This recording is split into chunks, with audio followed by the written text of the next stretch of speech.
Assalamualaikum warahmatullahi wabarakatuh. Perkenalkan, nama saya Siska Agustina dari Prodi Pendidikan Geografi. Baik, di sini saya akan menjelaskan tentang ekonomi pertanian Indonesia, yang dimana ciri-ciri pertanian Indonesia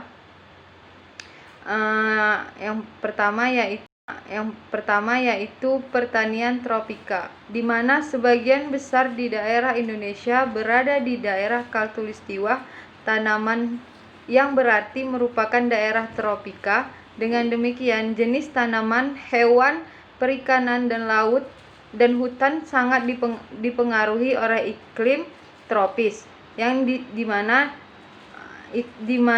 pengaruh yang lain menentukan corak pertanian kita, yaitu bentuk negara kepulauan dan topografinya yang bergunung-gunung. Adapun sebagian negara kepulauan Indonesia terdiri dari banyak pulau, sehingga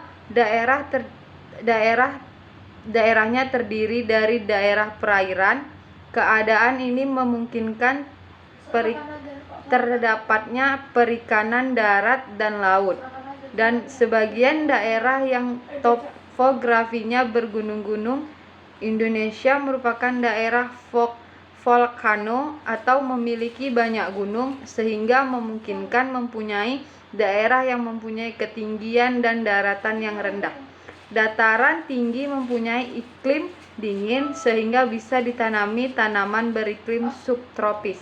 Adapun juga letak yang di antara benua Asia dan Australia serta antara lautan Hindia dan Pasifik memberikan pengaruh pada suhu udara, arah angin, yang berakibat adanya perbedaan iklim Indonesia, yaitu pertanian iklim basah Indonesia Barat dan pertanian iklim kering Indonesia Timur.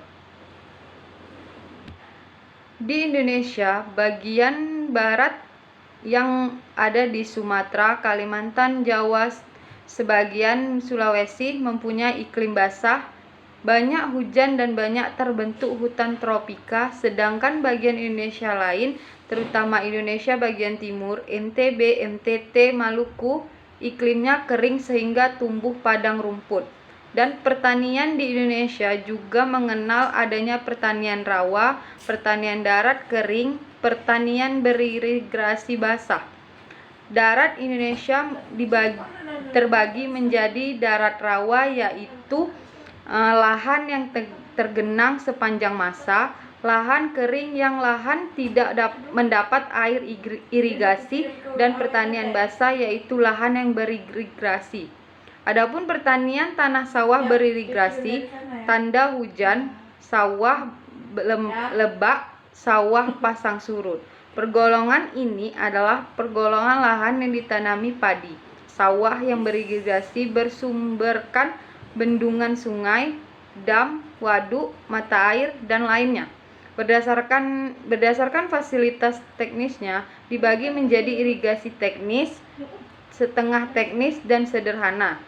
Lahan sawah tandah hujan sebenarnya juga mempunyai saluran irigasi, tetapi pertanian dalam perekonomian Indonesia yang pertama menghasilkan berbagai jenis bahan makanan, yaitu pangan dan sandang. Kontribusi terhadap PDB menyediakan lahan pekerjaan kurang lebih 70% penduduk Indonesia, menyediakan bahan baku industri, dan yang terakhir sumber pendapatan bagi pertanian pada khususnya dan bagi pihak lain pada umumnya. Pembagian bidang-bidang pertanian yaitu pertanian sempit dan luas.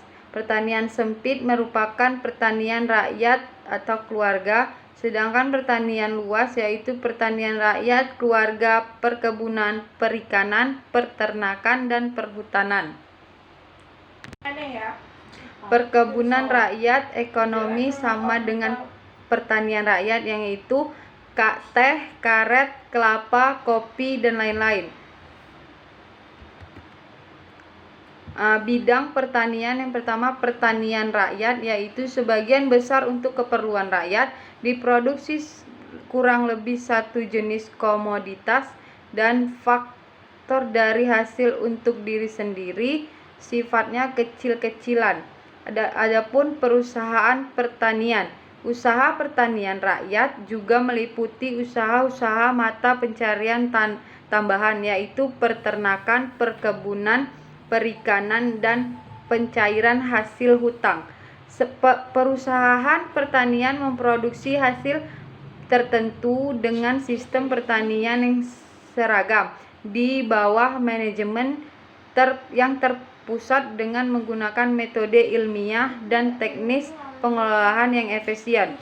Adapun bentuk-bentuk perusahaan pertanian, perusahaan eksploitasi hutan, perusahaan peternakan, perusahaan perikanan, laut, dan daratan.